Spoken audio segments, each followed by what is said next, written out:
production. They have a very similar game to this that was released in Japan only. It's called Kishin Doji Zenki, which is based off of an anime series.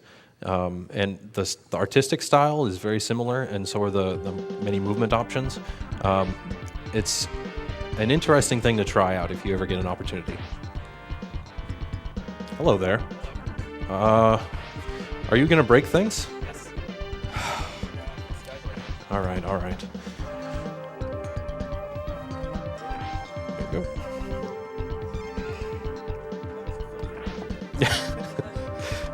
No kidding. That was with the emergency supplies. Yep.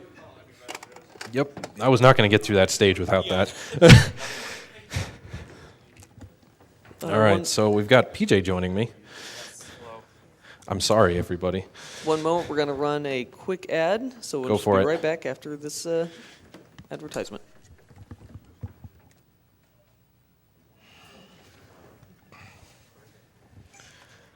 Not for the easy part. Yeah, I know. What can even go wrong in this game? Besides all of Shyrol. That's okay. I think I could die 3 times in this game and still have it be equivalent to 1 Nagami. So. Yeah. I'm personally rooting for a bird death in the auto-scroller. Really? Yeah. Bird death. We'll see Use about Phoenix that. and you don't quite lift early enough. I'm just going to spawn inside of a rock. It'll be fine.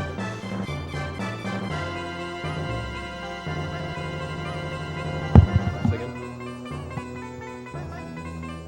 Go for it. I'll put my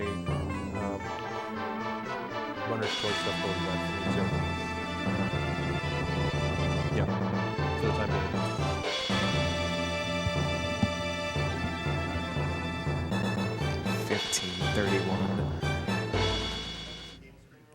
It's coming.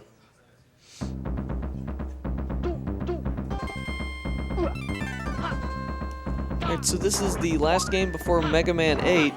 Get those donations in so we can get Mega Man 8 played on the Sega Saturn. It is more difficult, it has more stages, and that will be coming up as soon as Omni here is done with Skyblazer, so get those in right now. Alright. Oh. Skyblazer. What's the sprite limit on this? I assumed 8, but no, there's. It's very much not 8. It does not have a whole lot of problem with making more enemies. Should you need them? Good. We don't need them. Does it track the water dragon snakes as individual sprites? Oh yeah, we can get 3 of those on the screen at good. once. All right, I'm getting the go ahead, and yeah, it's actually pretty appropriate that this is the game that leads into Mega Man block. It is Mega Man-like. We'll get to that in just a bit, but yeah, here's another hidden gem from the SNES library. We've got Skyblazer, and we'll do a countdown. So 3, 2, I'm not going to restart it. Sorry, 3, 2, 1, go.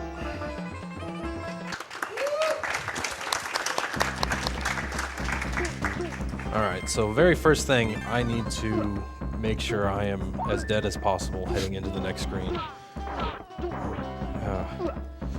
So we've got all sorts of damage boosts coming through, and we are pretty useless right now. We've got exactly 1 special attack. We've got this crescent, and you'll get to see it plenty, but certain more powerful specials are going to come up in just a bit. So Skyblazer itself, the original Japanese version, I think it's Karurao. The story is largely based on characters from Indian mythology. They renamed a lot of stuff in the US version, but for the most part, they left in some of them, like Ashura is recognizable, as well as some of these other characters, but again, all the names are different because, well, kids don't know mythology. Yeah. We can just make pretty colors and call them generic names and be fine. But my favorite is Old Man. Yeah, Old Man's solid. Old Man is fantastic. This stage is the equivalent of an auto-scroller. I say that, but I'm going to die here. Again, we have very little powers, and the only movement tech we've got right now is running straight to the right. Jumping is movement tech. It kind of is. Jumping is also slower. There's exactly 1 frame of lag every time that you jump, so it is in my best interest to minimize the number of jumps. All right, so Temple Infernus. I'm going to do dumb things in this stage. Just a warning. And dumb things is in they're probably not going to work, but we'll do our best anyways. But first of all, damage boost to get by Flame Gators. Yeah, the invincibility frames in this game are super generous.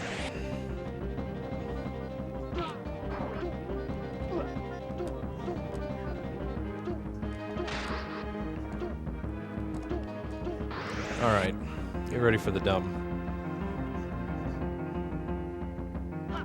Nope. Oh well, we'll go with secondary dumb. This game has zips. Zips are wonderful. The problem is they can only go up or left.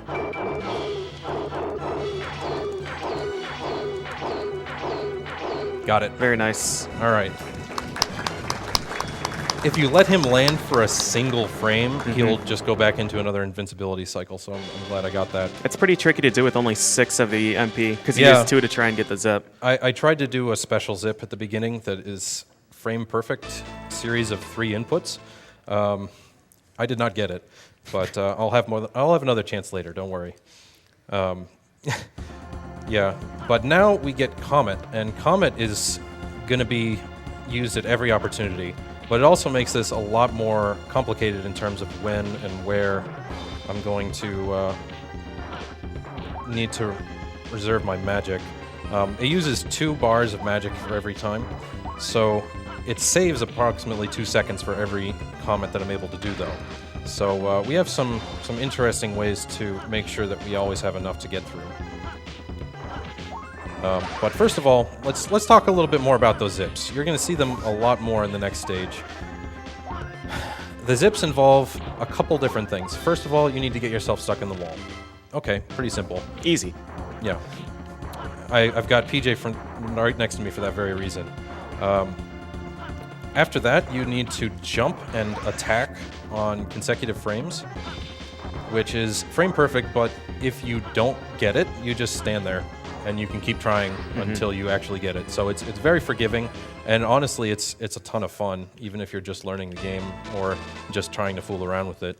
And there's a lot of little hidden places where the developers set up little play areas, and you can get there with zips, but it's otherwise completely useless. All right, so this is one of the most technical stages in the game. Well, if I understand what I'm doing. Wow. Okay, we're just going to wait this out. Don't worry about it. I completely forgot that I was at this section of the stage. Yeah, these is all based on the elevator cycles, but here we go. Nice. Wow. All of those really are frame perfect.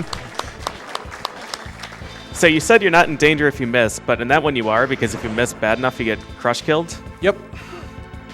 I mean, I'm doing it inside of spikes, right? So right. Not exactly the safest choice. All right. And one more. Very nice. Well done. Yep. So that's Tower of Terralisk, and now you get a full minute and a half yes. boss.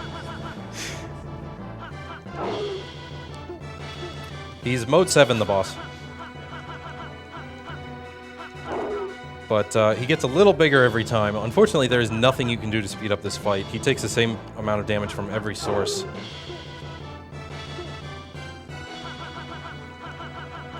So the biggest danger in this fight is fooling around and accidentally zipping up to the ceiling. Yeah, you can very easily.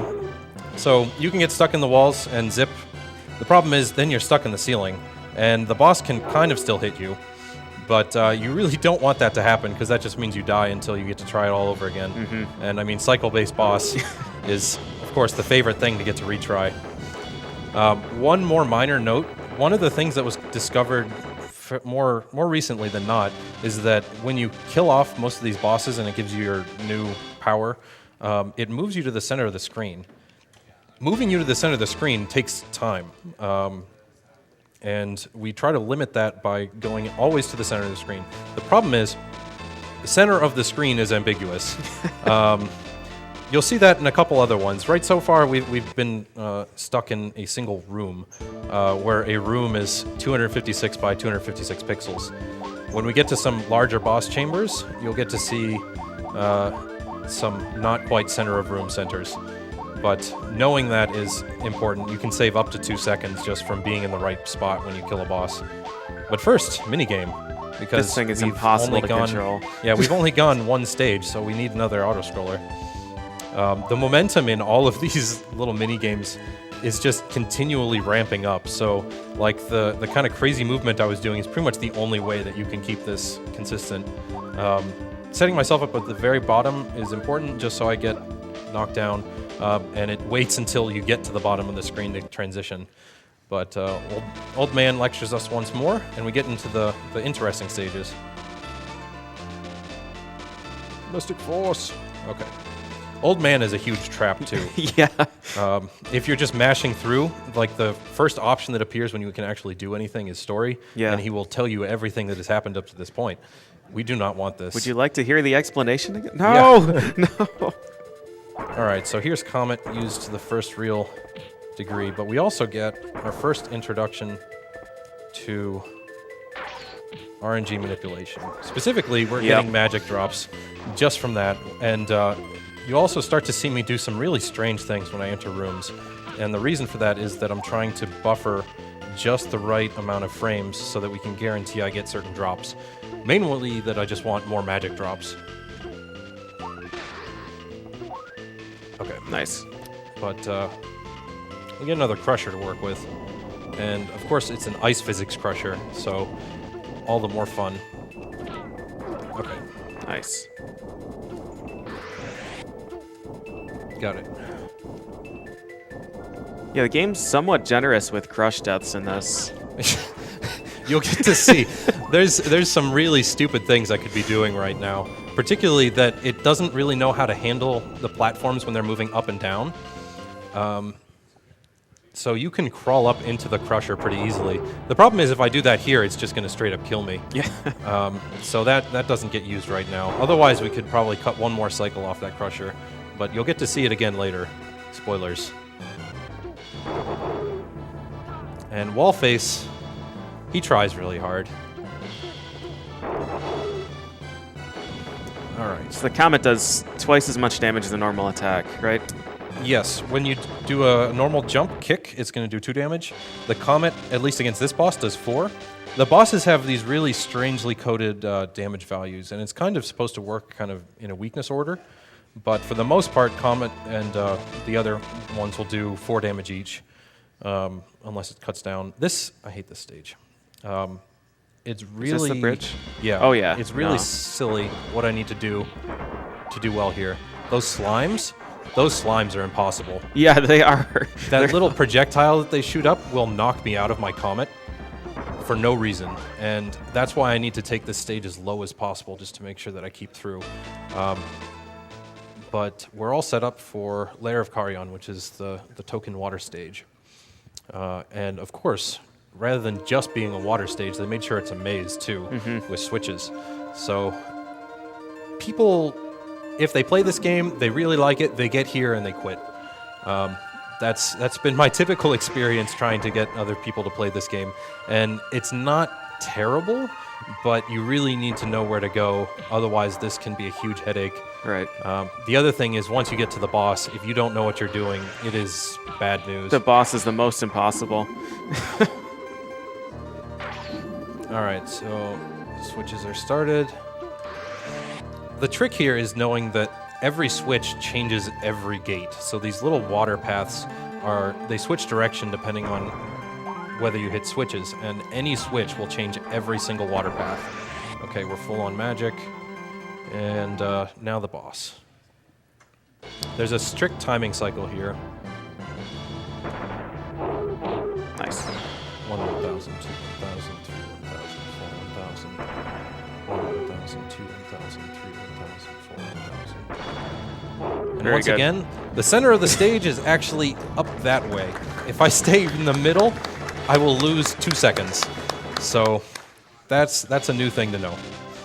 That boss looks like a pushover, but what he's skipping is those clamshell things spawn these piranhas that continuously grow until they reach this maximum size that's like 3 of your sprites wide and just as tall. And they follow you forever.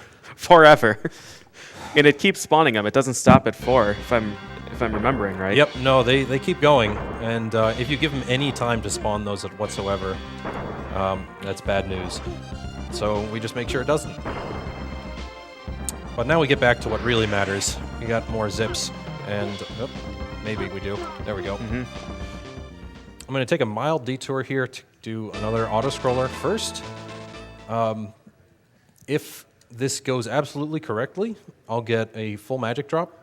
Unfortunately, so all the other times that I need magic, I can usually manipulate it by some combination of doing silly punches or jumps. This is an auto-scroller that I'm flying in. I have no control over when I'm actually going to kill things. And again, in this case, the RNG actually works against me because only very specific frames are these enemies going to drop what I need. And the actual timing for that is rather difficult.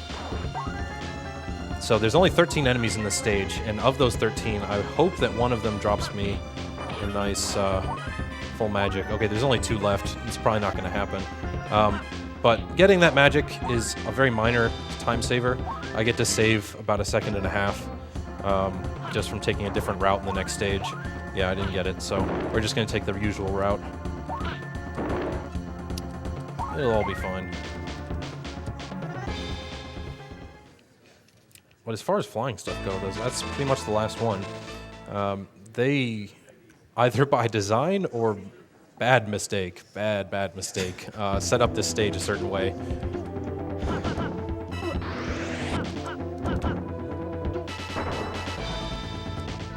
There's a lot of very nasty things down there. Yeah. But I don't need to worry about them right now. Yeah, no, you can just Super Mario Bros. Over it. More time. Oh, he was kind. Gave me Yeah. a magic drop that I couldn't make use of. All right, wind stage. This is one of the more interesting routes that we have to take. There's a lot of wind currents that go various directions. We want the ones that obviously are going to move us forward, but actually setting that up is easier said than done. So I'm going to... Okay. Fall right down. Okay. And then one more screen. Use that little corner to boost me up. This is a really neat stage. I really love the design in this stage. And the boss, oh, this quick kill, if I can get it, is fantastic.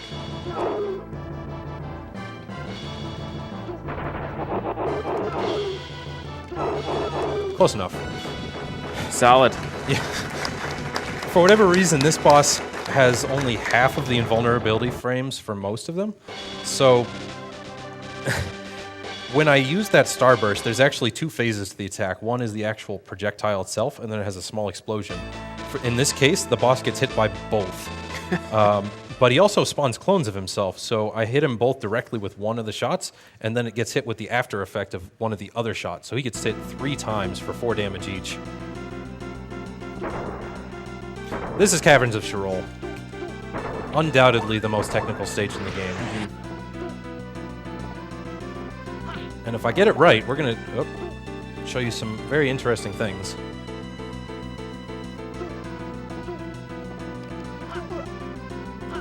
Okay.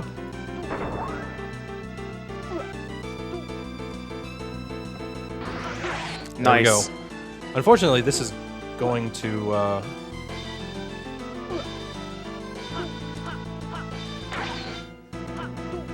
There we go. Wow.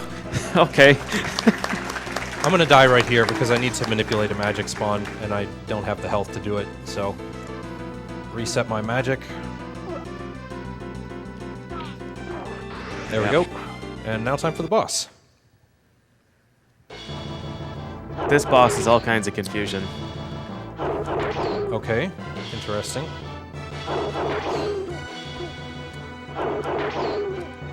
he is completely manipulated by your position after you hit him. So I make sure you always use Demon Apples, which has the shortest invulnerability time for him.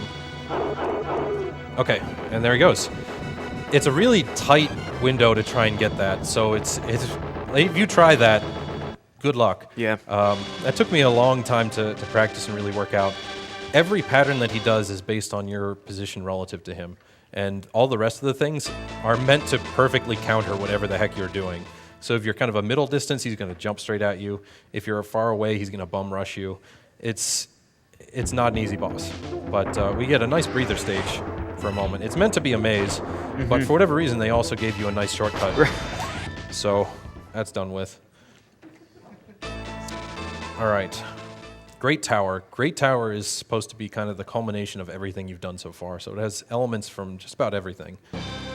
And a lot of really nasty-looking spikes. We don't like spikes, but they're going to help us out a lot. Nice. There we go.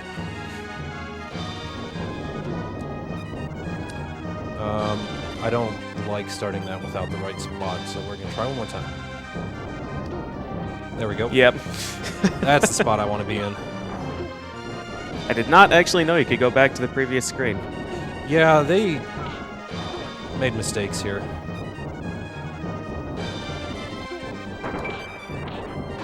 Oh, really? That'll be interesting. Let's see if I remember the spots where I actually used that. So let's see.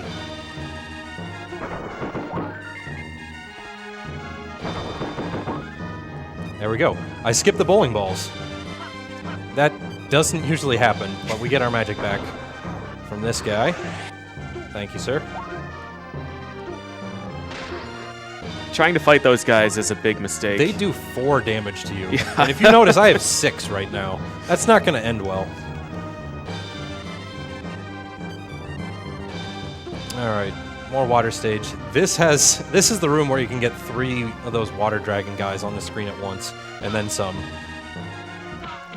We do That's not want not that. a demonstration we want to get into. Yeah, like look at how much it's lagging right now. Imagine one more of those guys hanging out. So, of course, you think, all right, we've had such a fulfilling stage. There's got to be a good boss afterwards. About that. Come on.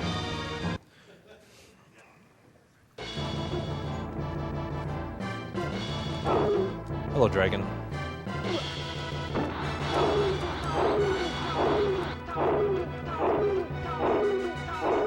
Eight, 9. Okay. There you go. Get out of here, dragon. Unfortunate. There's a very specific timing that I can use Warrior Force, which is that that glowy attack that I just used. Warrior Force makes you invulnerable and doubles your damage output. So we rely on that to make sure we get a couple extra hits in on his cycles. The problem is you can get 5 or you can get 6 hits in. And timing for 6 is very tight, so I have a setup there that specifically allows me to immediately hit him as soon as I change into Warrior Force mode. But yeah, we get another one of these guys.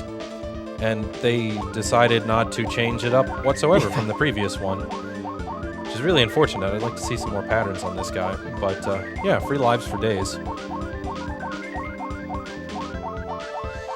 We're moving in now to the final stage, which in true Mega Man fashion is going to be a boss rush.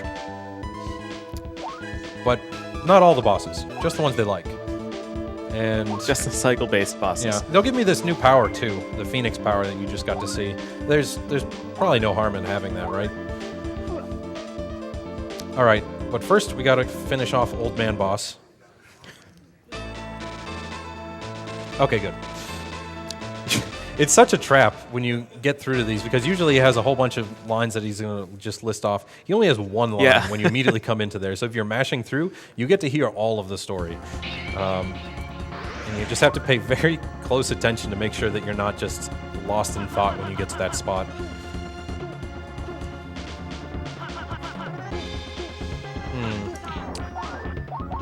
About the Phoenix.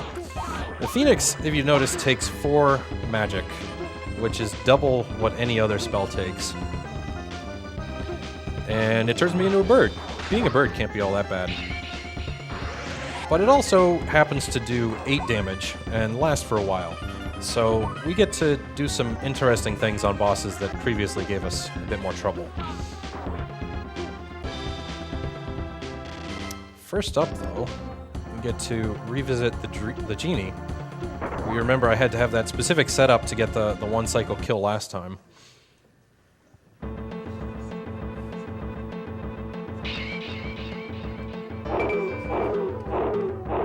Oh, yeah. Sorry. Yeah.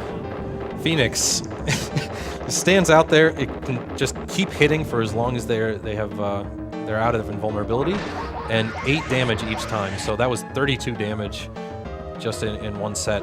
Unfortunately, the rules on this guy still apply. Nothing will do more than 1 damage, so we get to sit around, do a couple more cycles. Unfortunately, this is not as good music to dance to.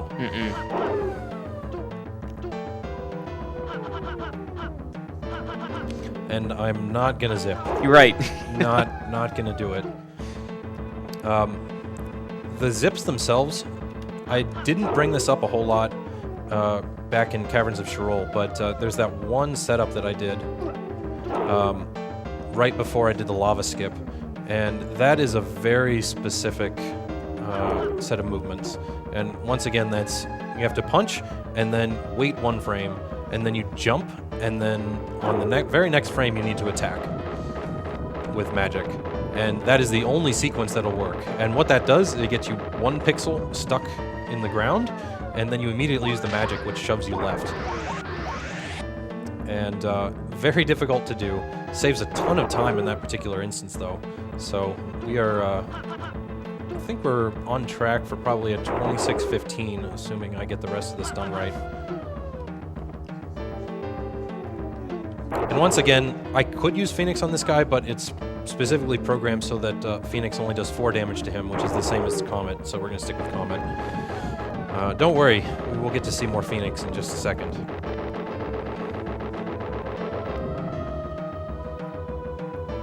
We get a refight with the clamshells now, and Firebird works perfectly fine underwater. The problem is that you're controlling it as if you're flying in those auto-scroller sections, and actually getting it to work well so that you can hit all of them in one of their cycles is rather difficult. Yeah. If I bump any of the walls, it's going to delay me just a bit, and that's going to throw off all the cycles.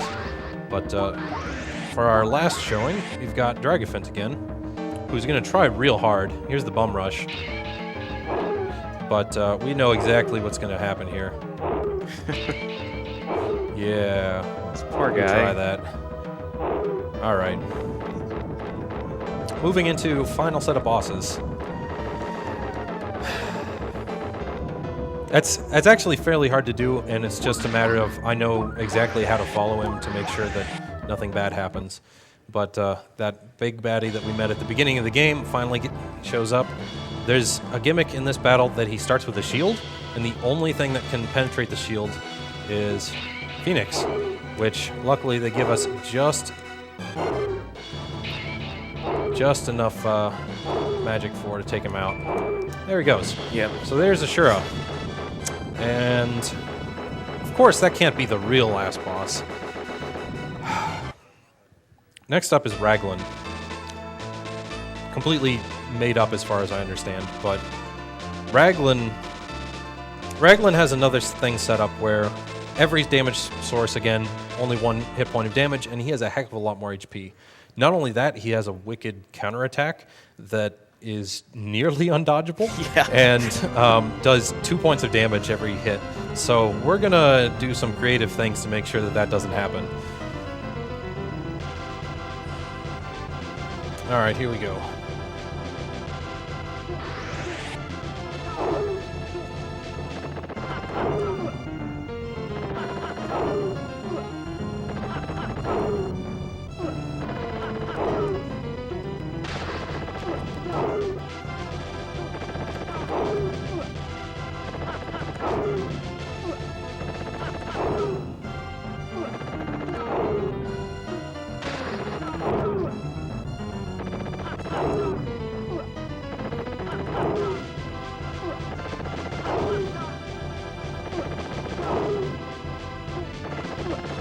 Okay, done. Nice. Time.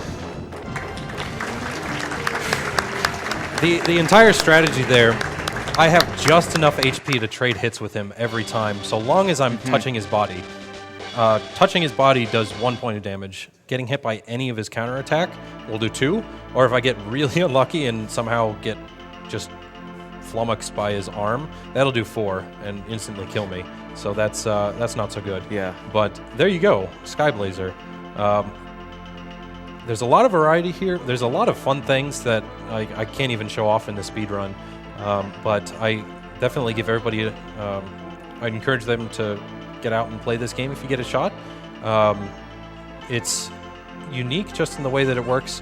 You get a lot of options in what you do. The particular order that I used just happens to be the best way that works out for the speedrun, but you can go through the bosses in any order, and there's some combinations that actually work out better if you have the power-ups to fight other bosses. So it does have a lot of the Mega Man flavor in that way. And otherwise, just a really fun game. It's solid development all around. I'm going to let you watch through the credits at the end. There's a couple of notable names in here. A lot of people might recognize David Jaff, who did some of the testing for this game, as well as a certain Olaf Olafsson, who's one of my favorite names. And apparently he went on to do great things. I think he's an executive at Time Warner right now. But yeah, quite a trip from helping to make this game. Anyways, thank you guys so much. I think I have an interview set up right now after this. So yeah, that's the Omni block, and we're moving straight on into Mega Man. So get hyped. Yeah.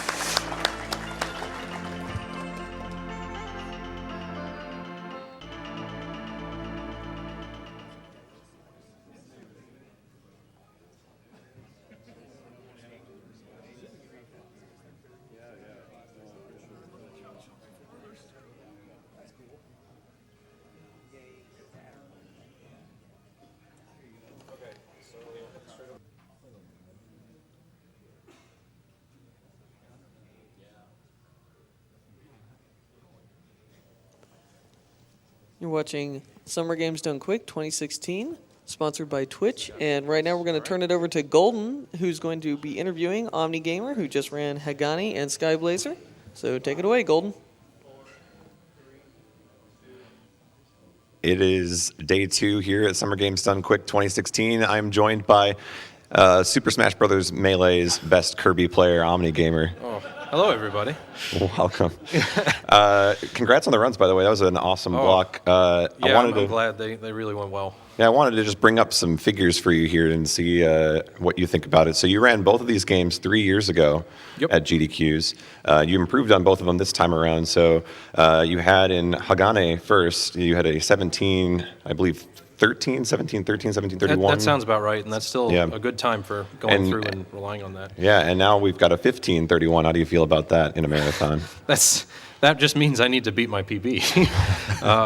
Yeah, I'm hoping to do a little bit of practice when I get home and get below 15, and yeah, that'll be really good. I'm glad to be in shape again finally. Yeah, you talked about Ohon also working on that game, and obviously we've had him here at the GDQs before. I mean, does that inspire you at all to go back to the game? Does it motivate you when you see Ohon creeping up on you on that game?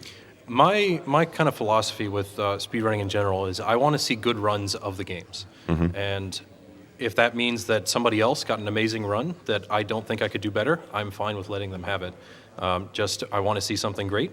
For my own goals, yeah, I'll pick times that I want to hit just to say is a mark of passage. But for the most part, he's done an amazing job.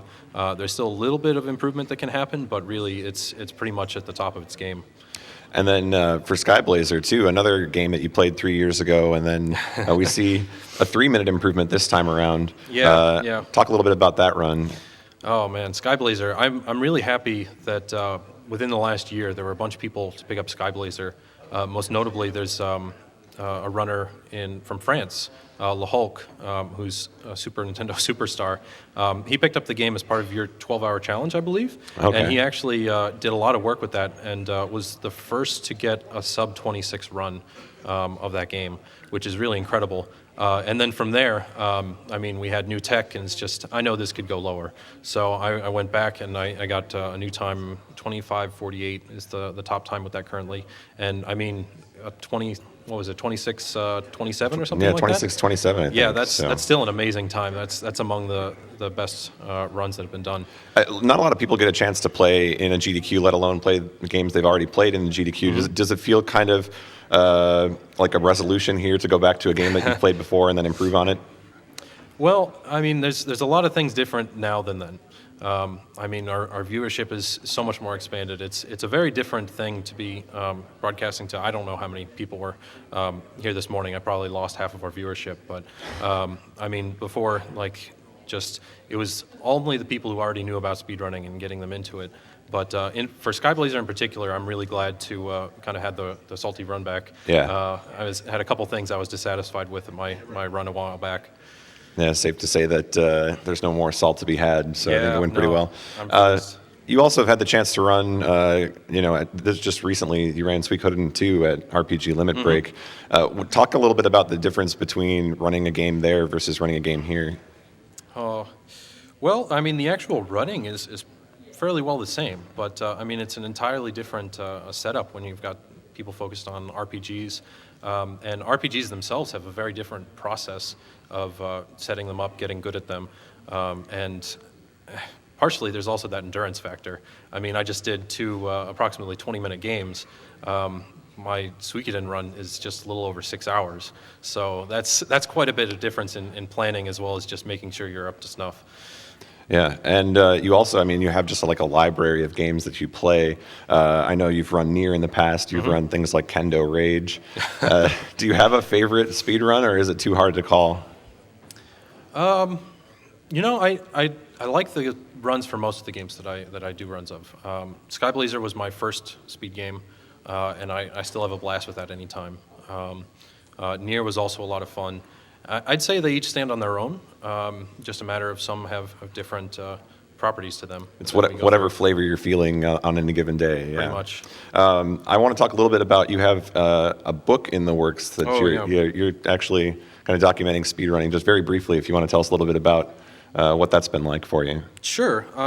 So this is an ongoing project from a while back, but basically I'm very focused on the speedrunning process and trying to come up with a way to be better at speedrunning and not just getting better at a game. I mean, like with anything, there's a way to do things right so that you're not wasting effort, and you can really, level up your game much quicker by doing the correct practice, being able to look into the right things, and that's partially what I wanted to get out in some way. The other side of it is just, since I've been young, I really wanted to write a book, and now I actually have an opportunity to do that through this medium. But just the process alone is not really what makes speedrunning unique. So I plan to capture a lot of other things too, starting with the history, how it started up. I actually have a number of interviews that I've done specifically for that purpose, as well as just kind of the philosophy and a lot of the controversies, because I mean, speedrunning as we know it now is very different than it was, 6 months ago, let alone 4 years ago. So just the way that people actually expect things to go, what they actually rely on, all of that has evolved. And it's important to kind of capture the reasons why it has, or at the very least some of the arguments for why it shouldn't. Sounds like you've got a lot on your mind there anyway. It'll be interesting. I'm looking forward to it too, so we'll look for that in the future here. I see Sent waiting in the wings here, and he has some prizes that he'd like to showcase here as we get ready for the Mega Man block. So let's pull him into the picture here, and let's see what we've got here for the Mega Man block if you donate. Sent, welcome aboard here. Golden, Omni, thank you for having me. Omni, wonderful runs, by the way. Thanks. I actually first met Omni when he was playing Skyblazer, so it's great to see him back at that game. So yeah, real quick, I just wanted to talk about a few things we're going to be having through the classic Mega Block today. First off, we have this wonderful 3D coaster holder and coaster set. It's the year 2000 hex here. Coasters are in 3D. And they look great. They have a little cork backing here, so you can actually put drinks on them, and they'll be very functional. Golden, I know you're a Mega Man runner. You did some classic Mega Man. It's debatable, but I have played. Yes, I've dabbled. Is there maybe a version of the classic games you might not recommend to players looking to start speedrunning? Can I say Legacy Collection, or is that not what you're looking for? Well, it's really not, because next up we have Anniversary Collection for GameCube. For the GameCube. Wow. Great series of games. Not sure I'd recommend trying to speedrun this version. There we go. That's excellent. And of course, I cannot forget that lovely wood-burned Mega Man we have right in the center of our display there. Really, really lovely art. Big shout-outs to Mary Contrary for sending that in. It looks great. Loved it so much we stuck it right front and center in the middle of our display. Yeah, excellent. And again, just a reminder to those of you at home, we have already eclipsed the $100,000 mark, so thank you to everybody who has been donating. And we encourage you to just keep it going. Let's get to $200,000 today. With that in mind, I believe we're ready to start the Mega Man block, so thanks Omni, thanks Cent, and we'll throw it back up to the front for more runs. SGDQ 2016 continues.